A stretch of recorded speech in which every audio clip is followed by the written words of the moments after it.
Well, on Tuesday, the Bishop Paiute tribe hosted an event celebrating the completion of a project that improves native fish habitat on the Bishop Reservation. Now, this is funded by the American Recovery and Reinvestment Act of 2009, and the Bishop Native Fish Refuge project is located within the tribe's 25-acre conservation area on the Bishop Paiute Reservation. Now, the project was conceived more than 7 years ago with the goal of improving wetland habitat and preserving several species of desert fish native to the Owens Valley, including the endangered Owens pupfish and California sensitive Owens specked dace, as well as the Owens tui chub.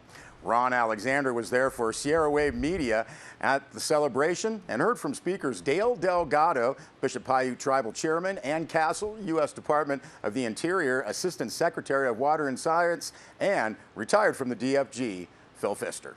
Hello everybody, it's good to see everybody coming out. I don't have a big long speech, so I'm not going to stand up here for too long. I just wanted to recognize the past tribal councils and the current tribal council for all of their hard work, their dedication to the project. It was a long project. We're not all the way complete yet. We still have to introduce some fish at some point, which we're working on right now. And we are also going to be introducing some new trails in the future. I bring the greetings of Commissioner of Reclamation Mike Connor, of the Secretary of the Interior Ken Salazar. Leslie and Bill and Mike and I are here with you in person today, but there are many others with Interior and with Reclamation who are here with you in spirit, because this is a great project.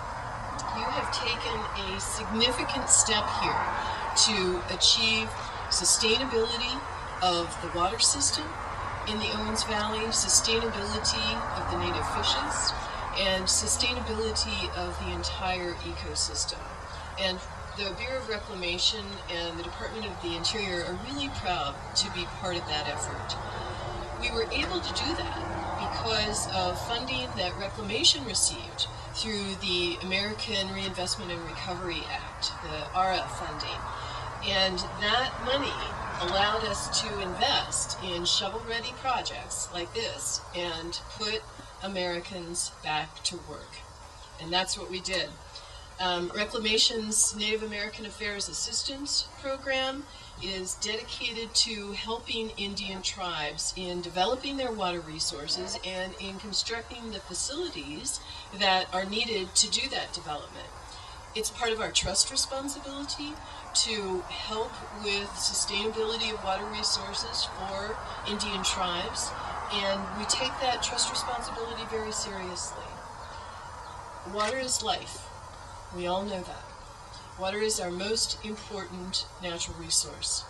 And that's why in my short time at Interior, it's been my primary goal to help lead the way on the path toward water sustainability so that we have those water resources, not just for us today, but for future generations.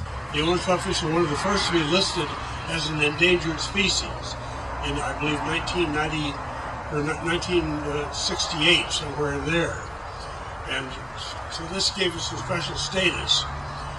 And by the time we first learned about this, the fish was nearly gone. So as has been pointed out already by Ann Castle and so on, this is part of a major cooperative and collaborative effort to bring this fish back. And so this is just part of that. To show you how close we were to extinction of this little guy, on August 18th, 1969, I held the entire world population of the Owens pupfish in 2 buckets, one in either hand. It was just literally one step away from the extinction of this little fellow. It's now a major part of a recovery effort here in the Owens Valley, and now in endangered species work, it's very important that you put your eggs in more than one basket. So we have 5 refuges now throughout the valley, and mainly out in Fish Slough, and this will be one of them here. Well, we congratulate the Bishop Paiute tribe for that and thank Ron Alexander for that video. Well, after 39 years in criminal court work, Mono County District Attorney George Boothe will retire.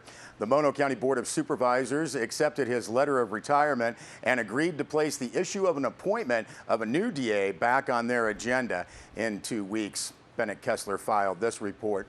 Boothe, he said it was time to turn over the reins. The DA said he would retire at the end of June and asked the supervisors to appoint Assistant DA Tim Kendall as Mono County District Attorney.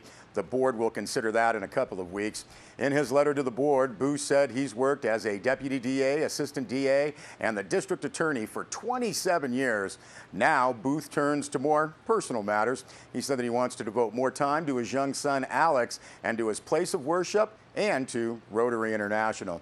Boothe called the job as DA, quote, one of the most meaningful and rewarding jobs a lawyer could have, end quote. He also looked back to the past and to the appointment of 3 district attorneys over the years, Eddie Denton, Stan Eller, and Boothe himself. Boothe said they were all appointed as allowed by government code and then later stood for election. He laid the groundwork to ask that the board make an appointment and not wait for an election to establish a new district attorney, his assistant, Tim Kendall. And the board will consider Kendall, and they did authorize the DA's office to fill a deputy DA position after Booth's departure. And another longtime Eastern Sierra fixture has also retired. In the early 1970s, Bill Anderson of Mammoth Lakes worked at Mammoth Mountain with his brother Tom, who was a volunteer fire department. Bill joined Tom as a volunteer and stayed with the Mammoth Lakes Volunteer Fire Department for more than 38 years. Well, this week, Anderson retired. Bennett Kessler filed this report, noting that budget problems at the fire department led to Bill to retire a bit early, but he said it was a mutual decision. Bill Anderson worked his way up from volunteer to Division Chief of Training and Safety. Over the years, he worked under Fire Chief John Sweeney, and John was a great mentor, said Anderson. He also worked with Chief Harold Ritter and current Chief Brent Harper, who called Anderson a great asset. He was always the go-to guy to mend fences and keep people motivated, said Harper. Anderson praised Chief Harper for having the foresight to build the new fire station and get more equipment. Anderson also had good words for Fire Marshal Tom Heller and his fire prevention work, which Anderson said has reduced dumpster, chimney, and other firemen. The veteran firefighter thanked his wife Val for her support over the years when the fire alarm would go off at all hours. He mentioned that his son Scott got involved in videotaping fires, and Scott is now a news director at Fox Network in New York, and his daughter Shelby is a second-generation ski instructor in Mammoth. Anderson says he's looking forward to Encinitas, Mexico, where he and his wife have a trailer on the ocean, and he said he'll fish and ride the waves. You can see a little bit more on this story on our website, sierrawave.net, and we join the community in saying a big thank you to Bill Anderson. We'll be back with more news.